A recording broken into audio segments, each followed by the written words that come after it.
সারা বছর শীতের জন্য অপেক্ষা করি শীত কবে আসবে আর মজার মজার সবজি কবে খেতে পারবো। শীতের সবজি মানে ভীষণ মজার। আজকে শীতের সবজি সিম, আলু, ফুলকপি, পেঁয়াজকলি সব কিছু দিয়েই আজকে নিরামিষ করব। মাছ মাংস এখন আর খেতে ভালো লাগছে না, তাই তো ভাবলাম আজকে নিরামিষ করি। আর নিরামিষটা আমি ভীষণ পছন্দ করি। আমি এখানে এখন টমেটো দিয়ে দিলাম, হলুদের গুঁড়া, লবণ দিয়েছি পরিমাণ মতো, কাঁচামরিচ দিয়েছি আর খুব অল্প পরিমাণ পেঁয়াজ দিয়েছি, পেঁয়াজ কুচি দিয়েছি। সব কিছু দেওয়ার পরে এখন ঢাকনা দিয়ে ঢেকে দিলাম। ঢাকনাটা সরিয়ে নিব।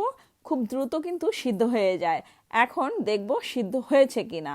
তো এই যে সিদ্ধ হয়ে গেছে, আমি এখন একটু ভেঙে দিব সবজিগুলো।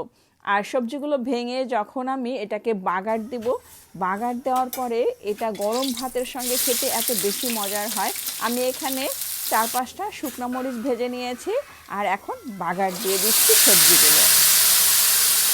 এই সবজি রুটি, পরোটা, গরম ভাতের সঙ্গে, খিচুড়ির সঙ্গে খেতে এত বেশি মজার হয়। যারা সবজি খেতে পছন্দ করেন তারা এভাবে নিরামিষ করতে পারেন। সবশেষে ধনেপাতা কুচি দিয়ে দিলাম আর ধনেপাতা কুচি দিয়ে 2 মিনিটের মতো নেড়েচেড়ে সবজিটাকে তুলে ফেলবো। ব্যাস হয়ে গেল মজাদার শীতের সবজি নিরামিষ।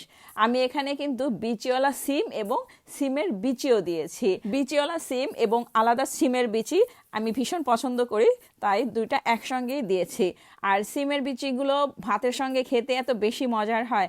তো রেসিপিটি ভালো লাগলে একটা লাইক দেবেন এবং কমেন্ট করবেন।